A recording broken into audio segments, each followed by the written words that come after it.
What is good, y'all? Welcome to Let's Cap. I am your host, Ronald Cabang from wagertalk.com and themoneyballer.com.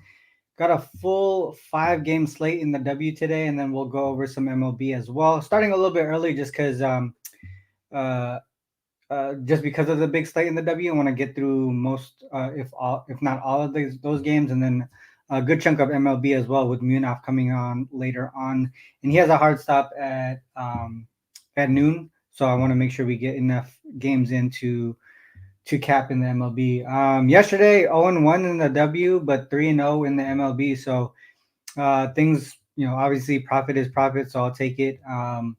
But yeah, the W, I had the Aces team total over 92.5. They missed it by 2.5 points. Probably should just took the over instead. I didn't really trust the Wings offense enough, but that number one offensive rating at home for the Wings stayed true yesterday. So hopefully we get back on track today. I got a lot to like in the W. Ended up playing five bets in the W today. So we'll see what happens. Hopefully we profit again today, overall, including baseball. So let's move on to some live handicapping, shall we? We'll show the screen here.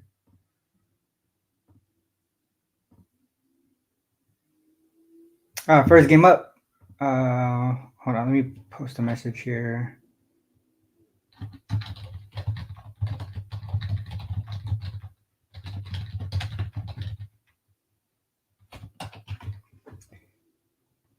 All right, so first game up, Sun and Fever. Let me zoom in just one more time here. Sun and Fever, the number is 4 now, +4 for the Fever at home, total 163.5. Let me just make sure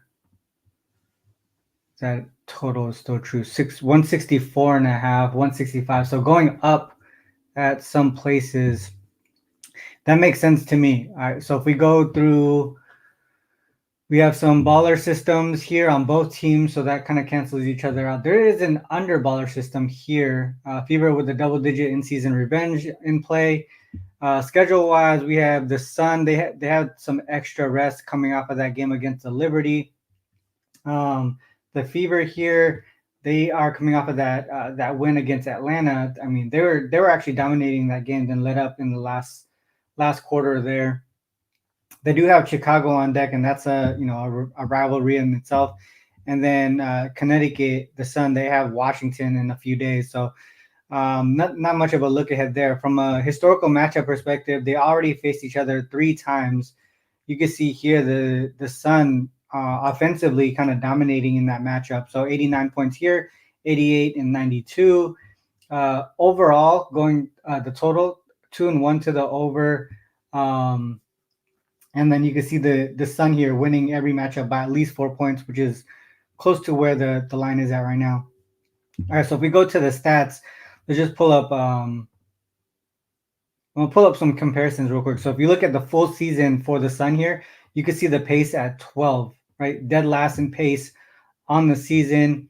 If you go to since the Olympic break, look how much faster that this team is playing. They're 5th in the league in pace. So they pace up, and that's why the total, to me, in my opinion, is going up, and for good reason too. Fever's defense still struggles, but their offense is a lot better.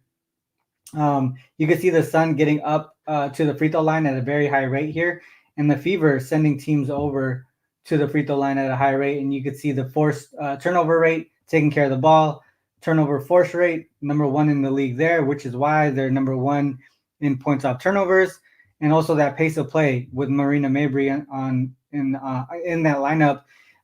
Their fast break points actually 1st in the league since the Olympic break as well. Some spots for the Fever to be able to take advantage is maybe the within the paint, inside the arc right here, paint attempts. So a lot of their shots are within the paint or from the 3. Nothing in between. You can see mid range is 11th in attempts. So that's a spot where they're going to need to take advantage there. Sun in the middle of the pack as far as paint field goal percentage allowed. So maybe that's where they get some points. But 3-point shooting, this is where they get a lot of their attempts. 1st and 3 above the break threes, 6th in corner threes. They make them at a pretty decent rate. But look at the Suns' corner three defense, second, and above the break three defense is third. So I think the things that the Fever do well, especially from three, the Sun can limit that.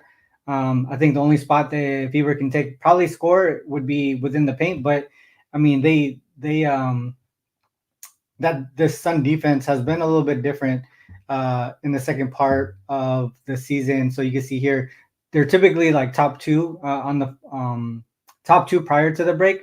They moved down to fourth, but still one of the best in the league there. If we look at some of the trends, so let's look at trends full season first. Sun 22-7 straight up, 14-6 for the Fever. ATS wise, 5-2 ATS as home dogs, so this is a good spot for them. When the Sun are more rested, first half is a good spot, 7-3 ATS. Unders in the first half have been profitable for the Sun, 20-9 to the under. When more rested, 7-3 to the under. But Fever, when less rested, they do tend to go over. And on the season, they go over, 19-11 to the over. Team totals, full game, 7-3 to the over as road favorites, 5-2 to the over as home dogs. Opponents team total 7-3 to the over here for the Sun as road favorites. Tend to limit opponents when they're the more rested team, so their defense they have some extra energy on the defensive side of the ball. To me, from a matchup perspective and just historical numbers as well, I think the Sun can get up and over their team total. The Fever offense has been really good lately. You can see second in offensive rating, but I think the pace of play here, Fever's struggling defense, being able to get to the free throw line, forcing turnovers, transition, all that stuff lead to a lot of points. So I would actually, so right here, Jake Word, man, I don't know how to say it. Sorry, Jake. Team total over makes a lot of sense to me. Let's move on to the Mystics and the Sky here. And I just want to check the injury report real quick just because there was some stuff yesterday. All right, so so far it's just Kennedy Carter out for for Chicago, and then for the Mystics, Shakira Austin, that was known to be out too yesterday. The line did shift a little bit, but yesterday the Sky canceled practice because everyone was sick. So I'm assuming there's a chance that we get more people out with COVID. But I mean, obviously no word yet. But my thought is either some people are going to be playing sick, or some people will just get ruled out really late. So I ended up taking the Mystics on the money line yesterday, and it was at -120. -120 is what I got at the money line. I know the line has shifted to 2.5, so the money line should be around like 140-ish or whatever. We're even seeing 3 at circa right now. DraftKings, yeah. So it's moving, continues to move towards the Mystic side here. The total initially went down to, I think it was like 157. Has come back up a little bit, and I kind of agree with going back up. And there's a few reasons why here. I know we want to look towards the under without Kennedy Carter, but at the same time, there's advantages for both teams here with both Shakira Austin and Kennedy Carter out. Let's look at the schedule real quick. So Mystics coming off of that win against Seattle. In Seattle, they had to travel to Chicago, so some travel situation there. Chicago has been at home. They're coming off of that loss to the Aces. They do have that Fever game on deck too, though, that rivalry game with the Fever. Potential look ahead there. They have a couple matchups already so far this season. Washington 83-81, then Chicago 79-71. So somewhat of a rubber match here, going back and forth. Looking at the season number, the trend stats after the Olympic break. Mystics offense has been struggling. Sky offense has been struggling, but the defense is where that huge advantage is for the Mystics. I mean, a lot of that has to do with Shakira Austin, but also the other part is Brittany Sykes. So before the Olympic break, I kind of showed the numbers. The defensive impact of Brittany Sykes is a lot more significant than it is with Shakira Austin. But the problem is with the Mystics' depth right now is because they traded away Maisha Hines-Allen, and she's one of their bigs that really helped there. So they're going to be a little bit limited on in the paint, and that's where the Sky can take advantage, because you can see here paint attempts first in the league. The problem is no matter who's down there, they're inefficient offensively. I mean, so there's going to be a lot of offensive rebounds to be had for them, but are they going to make the putbacks? That's the big question. Their effective field goal percentage dead last in the league since the Olympic break, and look at the Mystics defense, allowing the lowest effective field goal percentage in the league there. Offensive rebounds for the Sky is going to be huge. Defensive rebounds has been pretty solid for the Mystics. So that could be something that limits the Sky there. And then we talked about turnovers. So forcing turnovers, they're a little bit better at that, but they do turn the ball over at a pretty high rate. Oops. I don't know what just happened there. And then if we look at scoring, there's a transition points, fast break points there for the Mystics. The Sky do and then you can see the transition defense right there is dead last for the Sky. So that's going to be another opportunity for the Mystics to take advantage of. Also, 3-point shooting. I know their 3-point field goal percentage hasn't been that great, 11th, but they shoot a ton. And we know the Sky's defense, 3-point shooting defense, isn't that great. So there's a potential for them to increase this above the break 3-point percentage in this matchup today. So the reason why I like the over here is because of a couple mismatches on both sides. Sky should be able to score a lot of points in the paint, but at the same time, Mystics are going to, in my opinion, should be able to hit these threes today against the Sky and also get out in transition. So for me, threes are greater than twos, in my opinion. Well, obviously, it's not an opinion. Threes are greater than twos.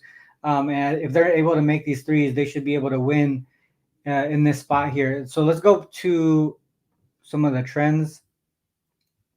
First half for the Mystics is always a great spot, but this is the first time as a road favorite. And the reason why I didn't take them in the first half, because as a favorite in general, you can see home favorites here 0-2 in the first half, but 2-0 in the full game ATS. And I think that's going to be the spot for them. Same thing as far as straight up, right? 0-2 in the first half straight up as a favorite, but 2-0 on the full game. And you can see home dog situation, 2-8 straight up in the first 5, but 0-10 in the full game. So they just don't close games in general, especially as home dogs. And then the fact that Kennedy Carter is really their closer. You watched that game against the Aces. They really relied on her to close that game out, and she got to the point where they almost went into OT. Overtime. And then so without her, they're not going to be able to close games out, in my opinion, with the players that they have. And I think the Sky should be able to take advantage of that. You can also see here when less rested, they end up covering their 5-1 ATS.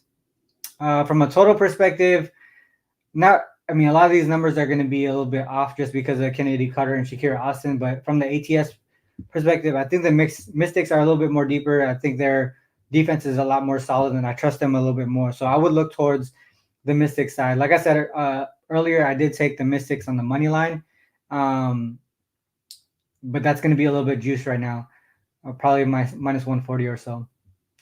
Let's move on to the Lynx and the Sun. This is the one game I didn't take anything on. So if you guys have any plays or any comments in the chat for this game specifically, we could look into it and see if we can get a play on it. But I haven't bet anything on this one personally. All right, so let's go to the situational notes here. So there's a baller system on both sides, double-digit in-season revenge for the Mercury against the Lynx here. We can actually look that up. I didn't look that up yesterday, but the Mercury are home dogs. Totals at 162 still, I think. 162.5. So it came up a half point-ish. Schedule-wise, Lynx coming off of that win over the Fever. They've been really good post break. I don't think they lost. Yeah, they haven't lost yet. And then they're traveling to Phoenix. They have Dallas on deck in Dallas, and then Mercury. They're off of that loss to the Liberty. They have the Aces on deck. This is a really tough schedule for the Mercury here. Historical matchup. So they already faced each other 3 times. We have Minnesota 73-60, a really low scoring game there. Phoenix did win the second matchup 81-80, and then the first matchup Minnesota dominated that one, but I'm pretty sure there was no BG there. Let's look at after the break.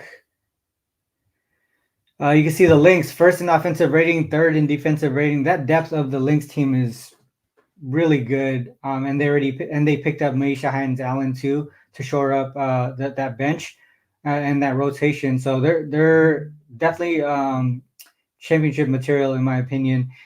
Pace of play, both teams playing at a slow pace. Mercury's offense and defense not bad. I mean, they're still upper half of the league.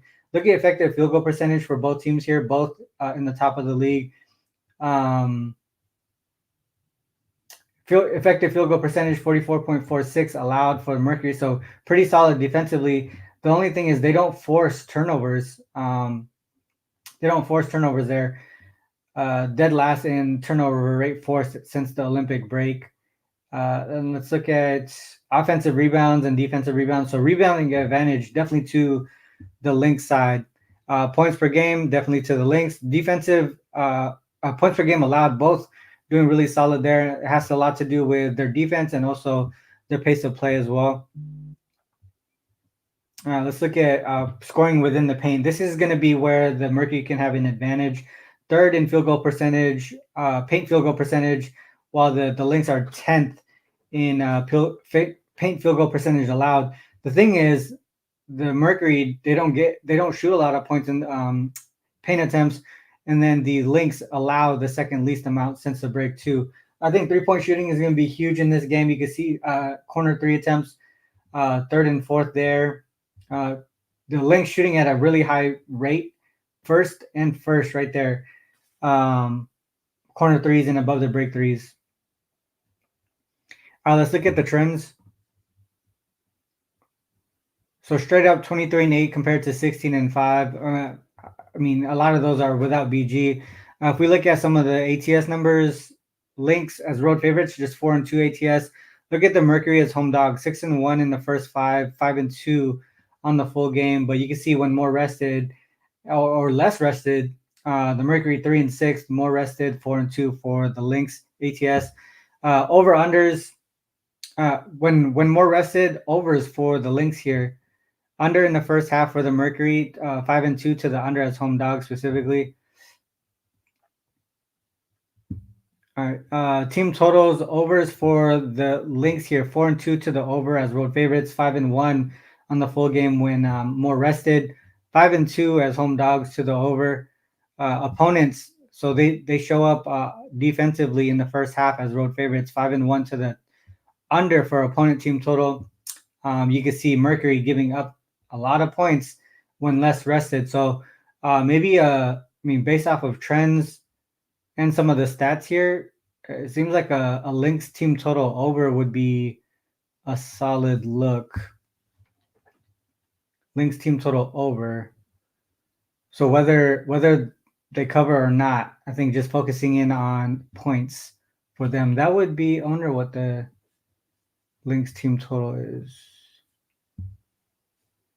So the Lynx team total is 83.5. 83.5. And they've gone over that in 4 straight. They missed it against the Mystics, but Mystics defense has been really good since the break when they picked everybody up. When their Shakira Austin and Brittany Sachs came back.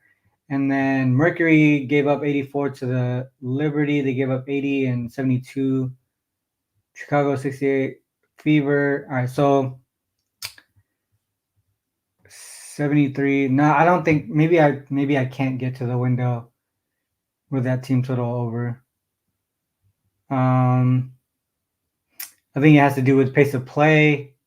And if you look at the previous matchups, 80 and 73 on the last 2. So I'll probably stay away from this one, but I would lean towards the Lynx team total over. Maybe let me just check something real quick. Yeah, okay. So I would just lean towards Lynx team total over. All right, Liberty and Sparks here. This one's going to be pretty interesting. We got baller systems on both sides. A look towards the under as well. Double digit in season revenge, but this is first game home off a long road trip for the Sparks. One thing with all right, so let's look at schedule first before I talk about trends. So Liberty had some extra rest here coming off of that game against the Mercury. They do have Seattle on deck, so this the second game on the road here, going from Phoenix to LA, then going to Seattle on deck, and then the Sparks coming from Dallas, first game home off of that 4 game road trip. They did score 110 points, so maybe they get some momentum offensively. But also their defense has struggled. They gave up 113 there. I mean, prior to that, they weren't doing too bad. All right, so if we go to, damn, what time is it? 16. Okay. Historical matchups. This is fourth matchup of the season. All three went over.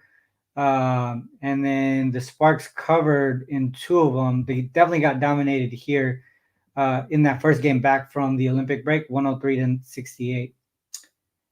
All right, so let's go to Olympic break stats from the Olympic break. You see Liberty offensive and defensive rating up there in the top of the league.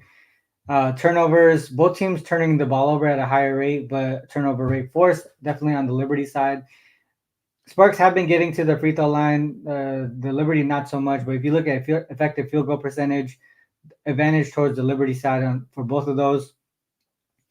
Sparks struggling on both sides of the ball here, offensively and defensively. They do get out in transition, which is something that they should be able to do against the Liberty, because Liberty a lot of points on that fast break. Inside the arc, neither team really pop out here. I mean, they both are effective offensively in the paint. The Sparks do have six in paint attempts, so maybe Sparks can get some points there.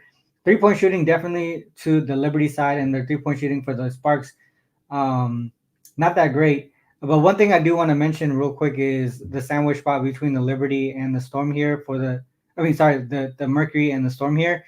This is a spot that I typically fade the teams in the sandwich spot, fading the Liberty, and we know the Liberty also as double digit favorites have not been great this season. So we go. Let me pull that up.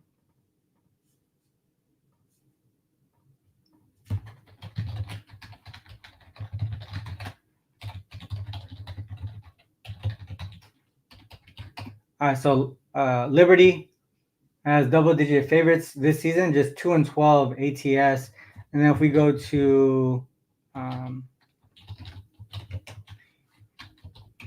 and if they beat that team by 20 in the last one, if you add that factor, 0-5 ATS, 4-1 to the under their team total in all 5 matches. So one way that I looked at it was towards you can either take the Sparks or the Liberty team total under. I think they let off the gas on this one, especially being on the road here, and then also having the Storm on deck. That's going to be a much more important game. If we look at some of the trends here, 26-6 straight up, 10-3 as road favorites, 6-24 in the season for the Sparks, 3-8 as home dogs. So they're actually able to get some dubs as a home dog, but I don't expect that here. I just feel like they're going to be able to stay within the number. 9-4 ATS for the Liberty full game, 7-3 when more rested. Let me just double check that. So if we go line and A. So just 1-2 ATS on the road as double-digit favorites, and that one game was against the Sparks when they're coming out the Olympic break. But that was a really tough spot for pretty much everyone. Let's go to over/under. You see the unders here in the first half. Even the full game as road favorites, 8-5 to the under. So they just, when they're in a situation to win pretty easily, they do tend to let off the gas offensively, and then defensively they still play pretty strong defense, 9-4 to the under for their opponent team total. But if you look at the Spark side, when more rested, 7-1 to the under in the first half. So a lot of things really pointing towards the Liberty as far as like stats and trends and stuff, but situational spot, to me, a lot of things are pointing towards the Sparks side. So I would look towards the Sparks here, plus the 13.5 or the Liberty team total under. Those would be the two leans in this game. All right, let's go to the last game on the board here. Dream and the Storm here. The Storm coming off a loss, so bounce back spot. In season revenge as well. They did lose in Atlanta. I think it was a pretty tight game. Oh yeah, it was right here, 83-81 in Atlanta. From a schedule perspective, Seattle does have the Liberty. The Dream have the Aces on deck too. And the Dream, I think it seems like they're really trying to fight for the last spot in the playoffs. From a matchup perspective, second matchup on the season here.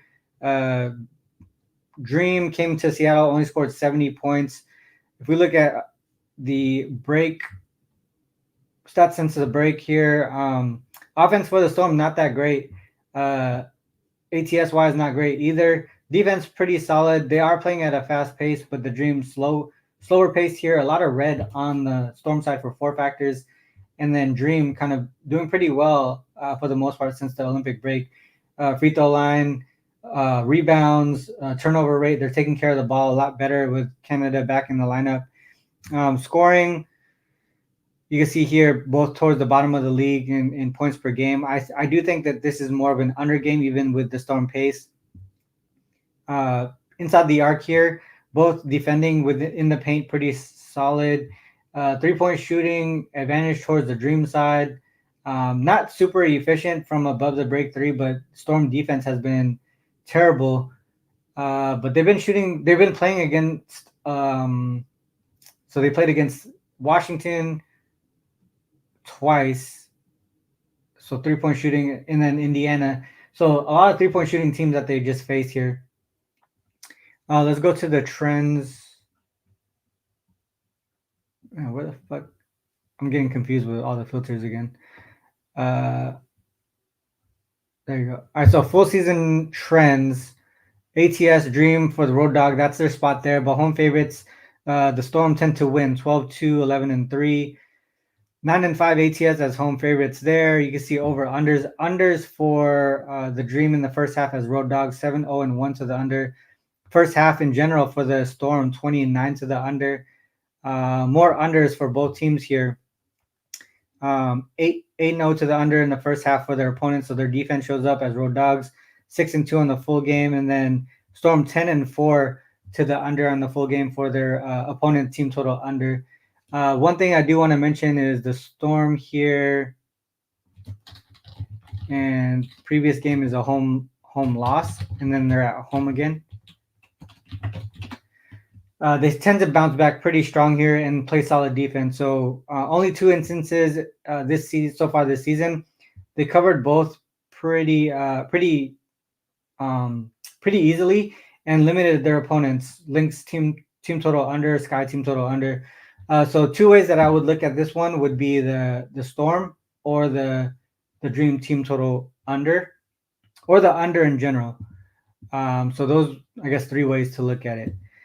All right, so I tried to go through that pretty as fast as I could. I wanted to get Munaf in here because I know he has a hard out. So let's move over to the MLB. What up, Munaf? Thanks for waiting there. Let's get to. What's going on, man? How you doing? Pretty good, man. Lost my WNBA play yesterday, but went 3-0 in the MLB for yesterday. So ended up being profitable. So hopefully we can do it again today. How'd you do yesterday?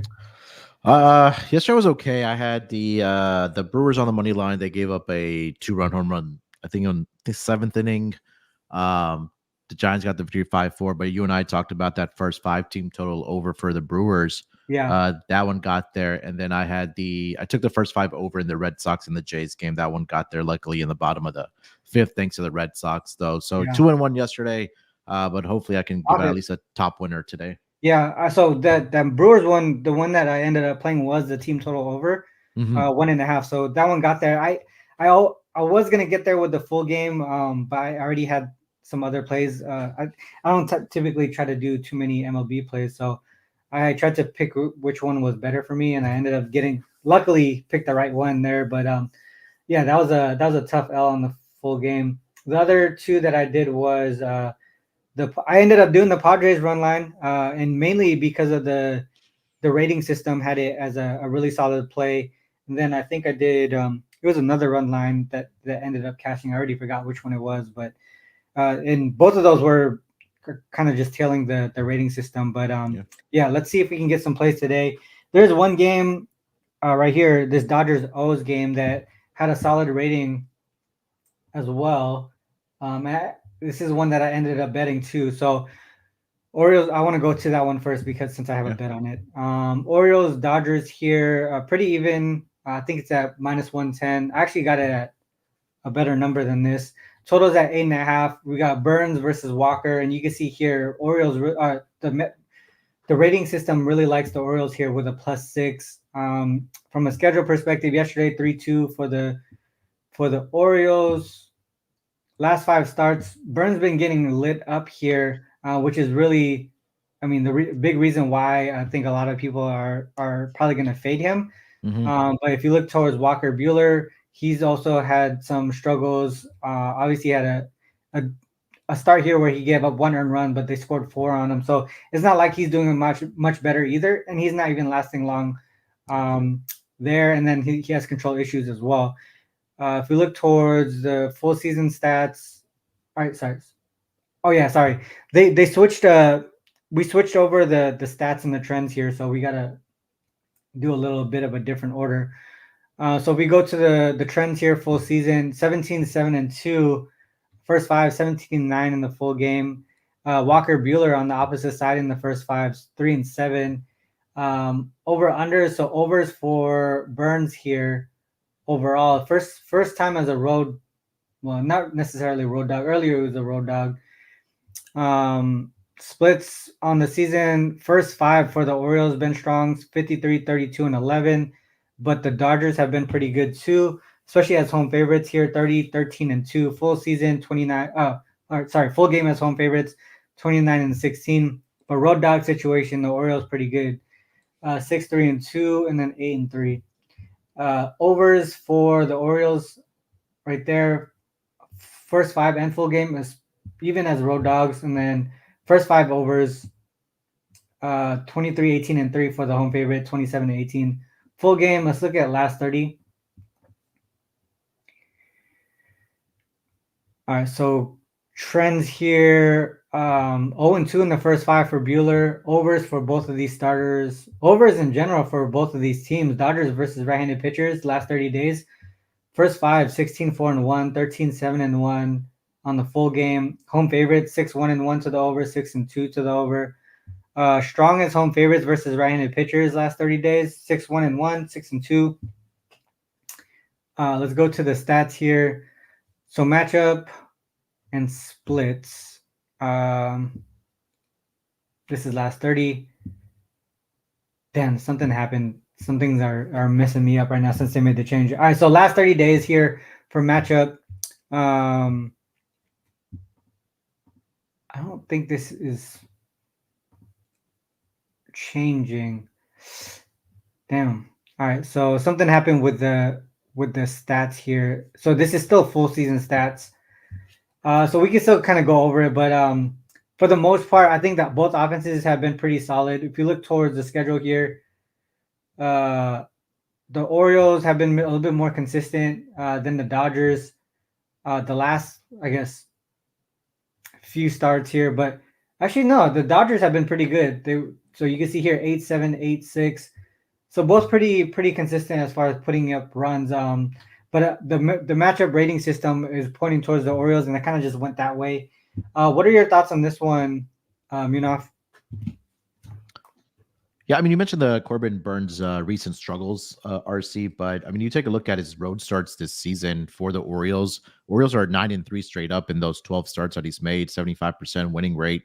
The run line as well, 8-4 there, and then they're also giving him run support, 8-2-2 towards the over in his road starts this season. So I like the honestly, I like the Orioles yesterday. I mean, I thought that was a value play on them. I was just a little afraid to pull the trigger on it, but I do like them today here as well Mhm. with Corbin Burns on the mound. I'm not there's been some recent struggles with Walker Buehler and some inconsistencies with him, but it's sometimes a lot of the pitchers are overshadowed by how great the offense is for the Dodgers because they're giving them that run support, right?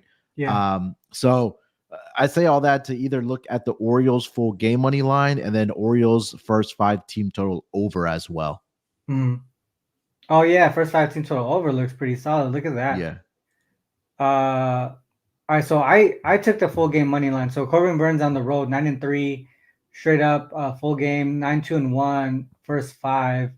A lot of stuff pointing towards the over here. But look at that, yeah, that big gap right there. First 5, 4.17 compared to 1.83. Big significant gap in that first 5. Let's go to Walker Buehler real quick, and then go to. Because if that number is like above 3 on average for Buehler, 2.6. I think more recently he's given up like the 3s in the first 5 innings. Yeah. All right. So look at it. I mean, this is tough because look at how heavily favored he is in some of these games. So let's just. How about this? Let's go with Buehler first, and then we'll go here. So you can see a lot of runs being scored right here. Let's make this the threshold at 190, and go. Oops. So 2.86. So that's really tight. Yeah, it is really tight there. I mean, if it's plus money, I'm gonna pull the trigger. If it's close to even money on that first 5 RC, I'm gonna pull it for the Orioles.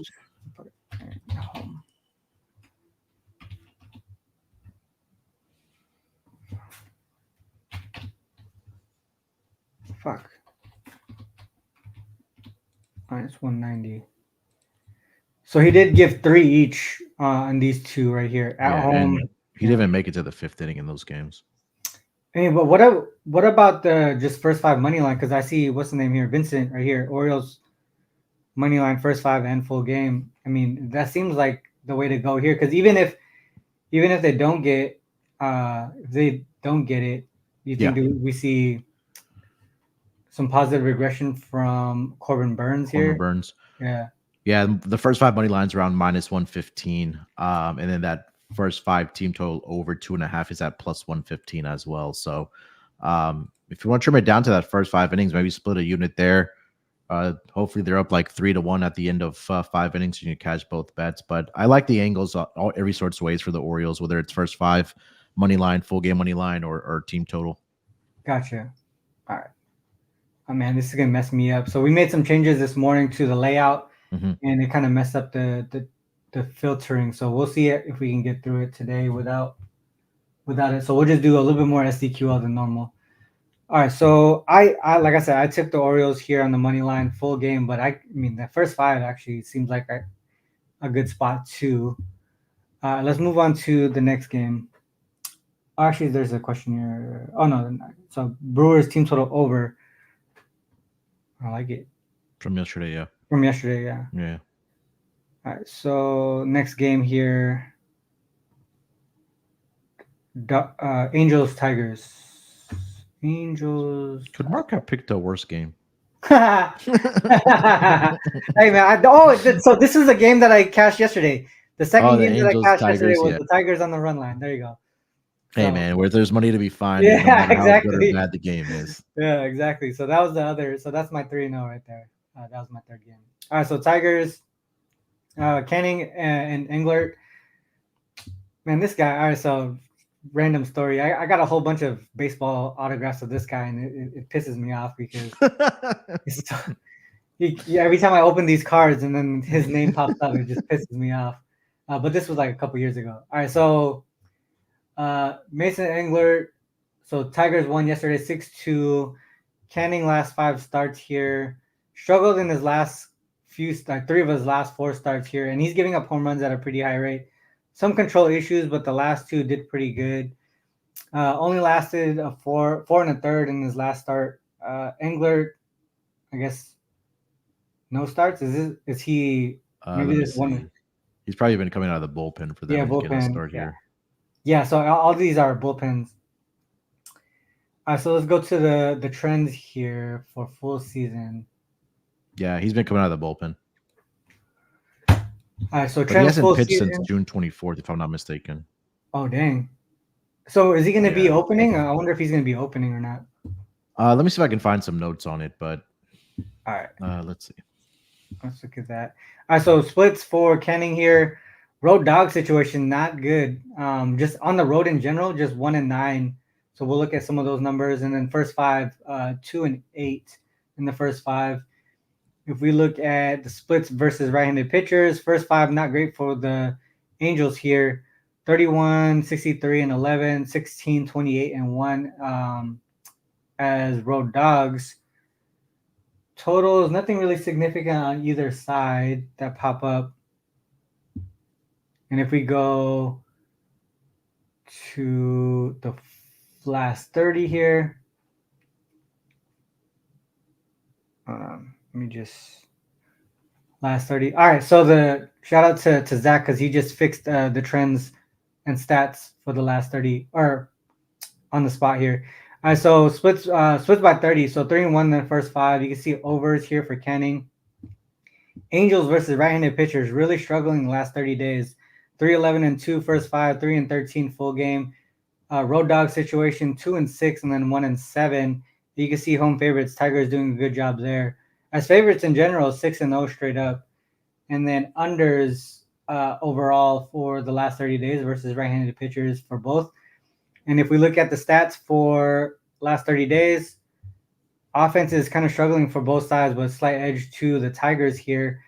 They do have, I mean, ISO is a little bit higher, BABIP is a little bit higher.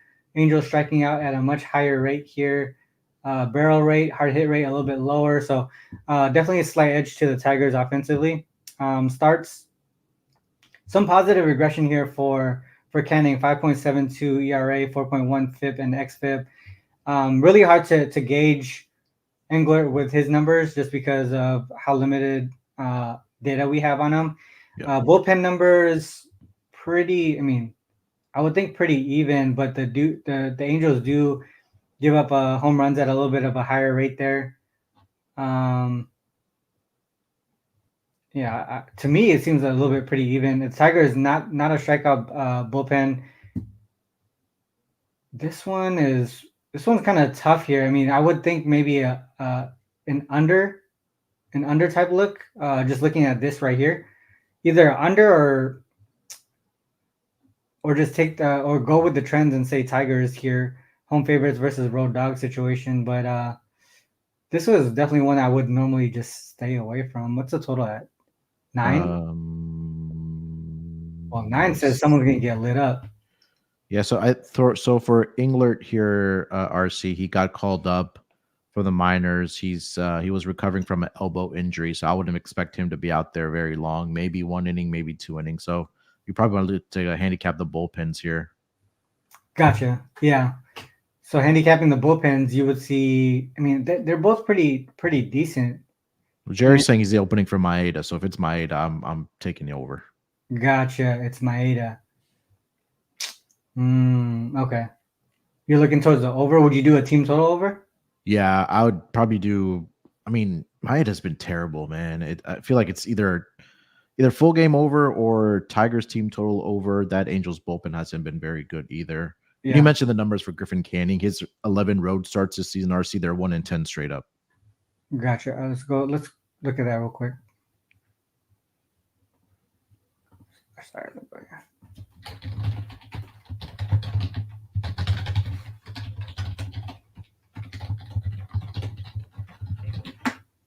Griffin can't. Damn, 1-10. Look at that team total over. Yeah. 1, 2, 3. So three games where they would have stayed under 4.5. I'm assuming it's a 4.5, right? Let me double check, but I'm pretty sure it's 4.5. Yeah. Dang, maybe it's Tigers team total. I mean, I can see why you say Maeda take the over in general, but yeah. But the Angels offense is kind of bad regardless of who's pitching, right? Yeah. Maybe it's a team total over on the Tigers side instead, because we know their offense is, I mean, at least a little bit more trustworthy and we know Canning gives it up. Look at his starter runs allowed, 3.45 here, 2.95 in the first 5, and then their bullpen you mentioned struggling here, 6, and then you can look at how much they're giving up in this spot, 6.5. Maybe it's the Tigers team total over at 4.5. It's telling because their team total is 4.5 for the Tigers. The full game is at 9 juiced under. So it seems like I think Tigers maybe gets like 5 or 6 runs. Yeah, and then Angels struggle. So yeah, and the line is at 138. From a money line perspective, you probably won't want to lay that type of number towards the Tigers, but you wouldn't want to take the run line because it's Maeda. So yeah, definitely, I think that the right play is the team total over. Team total over Tigers. Yeah. Yeah. Cool. That was a good one. I like that breakdown. All right, so let's go to another game. Astros Phillies. Astros Phillies.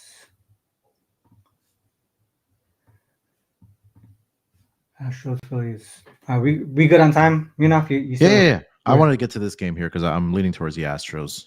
Oh, got it. All right, so we got Astros, Phillies here, minus 108 for the Phillies at home. 10 is the total, so a lot of runs expected in this one. Eric Getty and Taijuan Walker, slight edge to the Astros from a rating system. Schedule, so last game of the series, so the Astros trying to avoid the sweep here. We'll look to see how they do in that spot. They do have, they kind of struggle offensively against Philly here, but they were putting up runs right before it. So let's look at last 5 starts here. Eric Getty coming off a strong one here, 6 innings, 0 home runs. But prior to that, in 3 of his last 5 starts, 2 home runs given up at least. And then home runs for Walker. Damn, he's getting lit. He's getting lit up. Control issues as well, not lasting long. So, right off the bat, I'm looking at Astros first 5. Team total over. That's been our gold mine. Yeah. Yeah. Oh, yeah. Huh? And then they give it up towards the end. Yeah. Of the bullpen. All right. So let's look at full season real quick. We'll go to trends. So splits by starter. Getty first 5, 6, 13, and 4, 9 and 4 in the full game, but road favorite, not a good spot here. Walker on the season, not great either. 4, 7, and 2 first 5, 4, 9 full game. Only instance as a home dog, they did win and cover. They did win first 5 in full game. Unders for Eric Getty, overs for Walker. If we go to team versus right-handed pitchers, seems like Astros pretty decent as road favorites, 13 and 8 on the full game. First 5 for the Phillies has been strong, 47, 26, and 9 on the season. Home dog, just only 2 games, but 2-0. Unders for the Astros, 15, 5, and 1 to the under as road favorites. Unders in general has been pretty strong on the season, 57, 36, and 2 to the under there. Like we said, not many instances as a home dog. 2-0 to the over there. So let's go to last 30 and look at the trends again. So 0-3 for Walker, struggling when he's on the mound. Look at the Astros. They flipped the switch here last 30 days. 10, 6, and 5, first 5, 13 and 8 for full game. And then road favorite situation. We talked about how bad they were doing on the season, but 5-0 in the last 30. And then Phillies first 5, 7, 12, and 1. 7 and 3 for the full game. Unders for the Astros and then overs for the Phillies here. Going back to the stats, batting matchup edge to the Phillies here, 5 runs per game compared to 3.9. They're hitting for average, not a lot of power, but and mainly because their barrel rate is so low. But hitting for average, they're getting their runs in still. Just not a lot of home runs. So if we go to, the Phillies. My bad, I said that backwards. Pitching matchup, Walker's numbers are, this is so bad. Giving up, it's so bad. Jesus. So the one thing that with the Astros, they do rely on power, like home runs, right? 35 home runs, 27 games. Their barrel rate and hard hit rate is really solid. So going against someone that is giving up home runs, you would think they should be able to get a few here on him, especially early on. Arrigetti's, I mean, he's giving up home runs as well. But I mean, that's like I just said, the power isn't really there for the Phillies. It's more so just getting on base and getting into scoring position. Mhm. Overall, his ERA FIP, we're not seeing any like negative regression or anything either. So he looks pretty solid here. Bullpen for the Astros better than we were looking at like weeks ago, but still some negative regression here for the Astros. Phillies bullpen not that great. So definitely to the Astros side on the money line. Is that so? You were saying you were trying to get there towards the Astros side? I just pulled it on the first 5 innings, RC, Oh, for okay. Astros money line. All right, so let's look at series games equals 3, and we'll say PL and PPL. So this is avoiding a sweep for the Astros in a 3-game series. I mean, they're not that. It doesn't seem that significant here. 10 and 11. Let's go. Did you look at Walker at home? Oh, let's look at that. Let me just check. Arrigetti. So he lost both of those, and that's whack. All right, so let's go Walker Bueller at home. Taiwan Walker. Sorry, Taiwan Walker. Yeah. Oh, just 2 and 6 straight up. Giving up some runs here. Lost the last 5 in a row. Giving up 5. What is it? Oh, Team total 5. It is 5. So I was gonna say, you talking about Astros team total? Yeah, if it was 4.5, that would have been. I'm probably it's probably a 4.5 juiced. Let me see.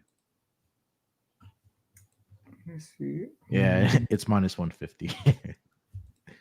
All right, so last game of the series at home, Walker is 0-4 straight up on the full game. Giving up at least 5. Well, the first 5, or that's not average. So first 5, 1, 2, and 1. But on average, look at the run scored for their opponent: 6, 5, 6, and 6. So that team total over seems like a spot here. I think the books have caught up to how bad Walker is because the first 5 team totals 2.5 minus 145 for the Astros, and full games 4.5 at minus 150. Yeah. Okay. On the road, last game of the series. All right. So road game, last game of the series. 14 and 7 straight up. First 5, 12, 6, and 3. Won the last 5 straight. So all the overs are coming towards since June. All the overs there since June. Unders prior to that. So if we go, let's look at recent form and say date greater than or equal to 2024. June 1st. 8 and 3 to the over, 8 and 4 straight up. Runs 2.58, 5.67. It would still just be Astros or nothing here, whether it's the money line or maybe the team total over. But 5 does seem like a lot, but it's Taiwan Walker, like you mentioned. So, yeah. Honestly, you could probably give it up at the first 3 innings. Definitely. All right, so Astros team total over. First 5 more so than the full game, right? Yeah. Like it. I like it. All right, what's another game here? You want to get to Braves and Twins because I feel I think the rating system had that at 6 as well. Braves and Twins.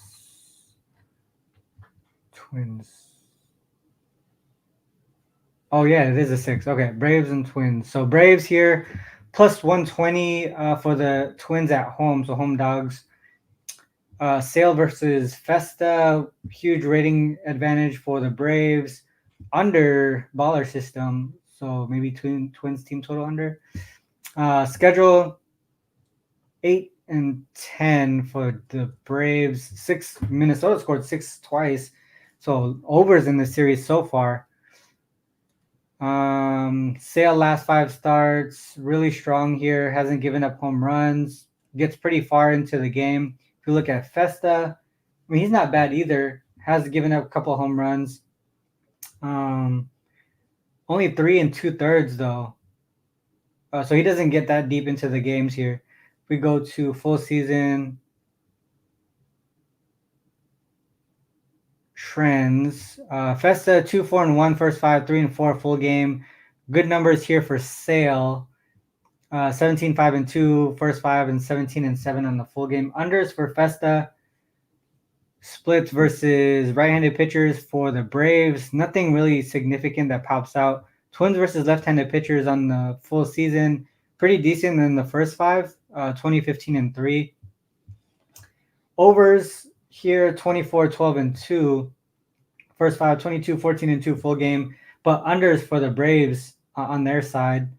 Let's go with last 30.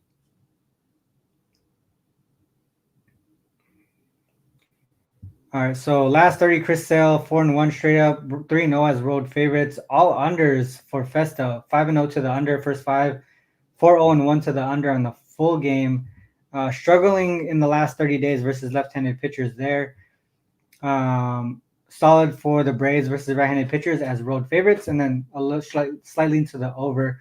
So let's go to the stats here. Last 30 days, pretty even matchup offensively, 4.6 runs versus 5 for the Twins. The Braves do strike out at a pretty high rate. Festa is a strikeout pitcher, it looks like. Power advantage to the Braves, though, and Festa, he's given up some home runs, but not at super high rate. Sales, both of these guys pitching really well. Consistent numbers for both of them. Mm-hmm. It's just that Festa doesn't go deep as far into the games as Sale does. Bullpen, ton of positive regression for the Braves here. Some positive regression for the Twins. And this almost seems like a under type game. Yeah, I was leaning under 7.5. I like it. Yeah, the under makes sense to me. I think the pitching matchup definitely to the Braves side, right? Starting pitcher matchup, even though Festa has been pretty solid, Sale has been even better. And I trust him a little bit more. And then if we look towards the bullpen, if we're looking at the advanced numbers, they're pretty much the same. So yeah, and even more positive regression towards the Brave side than anything. Mm-hmm. What's the line at? Total? Total 7.5. I would lean towards the under, and I would still look towards the Braves on the money line. Yeah, it's at minus 124. Oh, for the money line? For a full game money line for the Braves, yeah. Oh, that's not bad at all for that price. The first 5 is minus 1. No, wait. Yeah, minus 150 in the first 5. Oh, yeah. So that advantage for the starting pitcher matchup. I also like the first 5 under it. It's at 4. That makes sense too. First 5 under? Yeah. Like worst case you push. Like yesterday, it was hovering around 4.5 for most of the day. I pulled the trigger on the under 4.5, and then it moved down to 4, and then it ended up I think it was like 4-0 Braves. Or they had scored 4 runs at the end of 4. So gotcha. Okay. First 5 under 4. That makes sense to me. All right. Do you have time for one more, or you gotta go, right? Real quick, I know I messaged you about trying to find the query for the interleague. Didn't that work? I don't know if I typed it in wrong or I probably messed it up. But I feel like which game were you looking at? The Twins, like in interleague play, I feel like they struggle against like National League teams.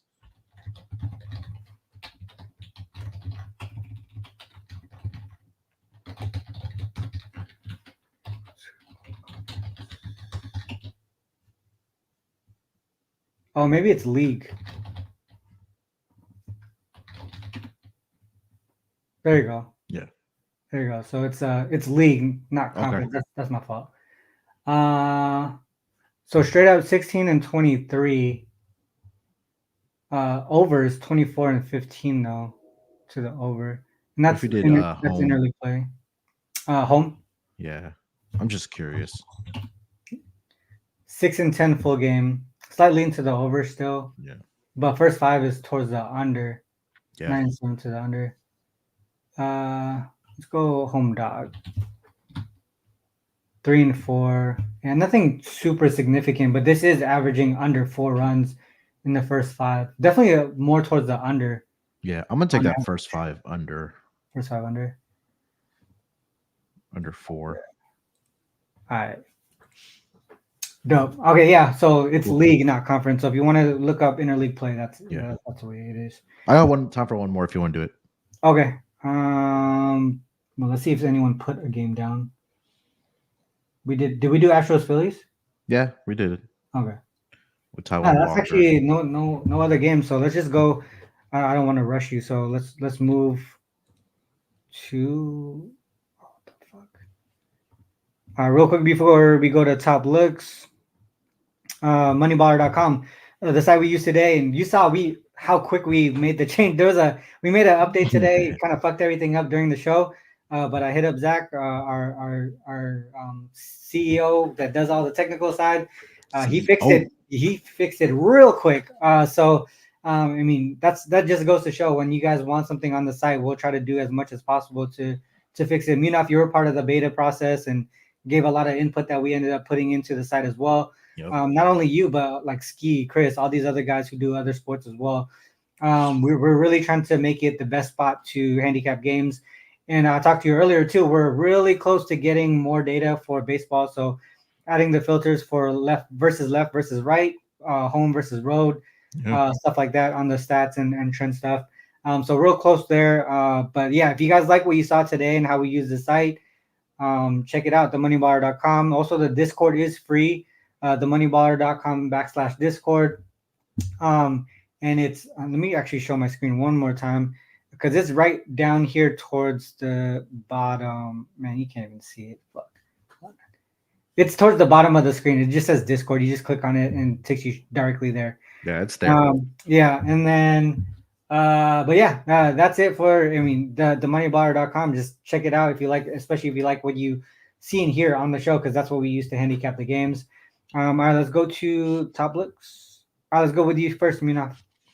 I think it's Astros first 5 for me today. Really, just honestly fading Taiwan Walker. Of trying to avoid the sweep, and again, it's always telling when you see that first 5 money line. It's shaded at -130 versus a full game, which is around -116. So that's kind of telling you what we've been talking about over the past several weeks. Honestly, what the Astros had, they've done great in the first 5. They won the games, but then that bullpen comes in and absolutely gives up the leads there. So I'll go Astros first 5. And that last game we talked about, RC Twins and Braves, the first 5 under. I think this could be one of the games where it'll be a pitching duel between Chris Sale and David Festa. So I think you'll see strikeouts in this game from both pitchers. So if you're a strikeout player, doing a ladder, something like that, I couldn't talk you off of that, but I'll go first 5. Twins, Braves, under 4. Got it. All right, so for the W, I do have a top play over at Wager Talk, so I won't give that one out, but I had 5 bets today, so there's a lot to talk about. I think the one that I would say at current number, I would say Connecticut Sun team total over would be the way, as for me, for the top look outside of my best bet. Connecticut Sun team total over, that would be the top look for W. For MLB, real quick, I wanted to show, since it's fixed now, right over here. Oops. Last 30 days, this is what I wanted to show. Huge positive regression for Corbin, backing him in that spot there. I know people are, like I said, people are going to bring up how he's been getting lit up here. Yeah. But a lot of the advanced numbers say that he's going to bounce back at some point, and it could be against the Dodgers here. I expect that to happen. You can see Walker Buehler's numbers pretty consistent. Seems like he's going to give up runs against this Orioles team. So that's the way that I went here. Also, the negative regression with the Dodgers bullpen. So it would be the Orioles money line would be the top look from the baseball side. Also, I like how we broke down that Tigers team total over as well. That would be another one that I'd probably look towards. All right. With that said, Munaf, before we cut out, I want you to hopefully, I know you got a lot going on over at SGPN. So, talk about what you got going on over there. Yeah, a lot of stuff going on. Obviously, we're still in full swing of MLB, like we just did here on RC show. But yeah, we're handicapping every single day for MLB the day before. So if you want to tune in at 5 o'clock Eastern time over at the MLB Gambling Podcast, we'll do the next day games a day early, so you can maybe get ahead of the lines and look at what we're looking at the day before. I think that's a huge advantage for our show.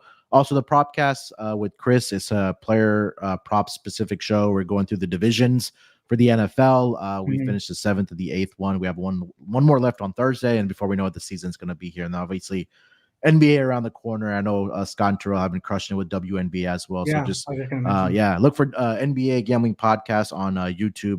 WNBA NBA is there, and of course, I'm using the Money Baller every single day. So if you guys haven't already gotten over there, get your subscription, man. It takes a lot of work and a lot of tabs off of your screen for you just to have everything on one sheet. I'll say that Yeah, much.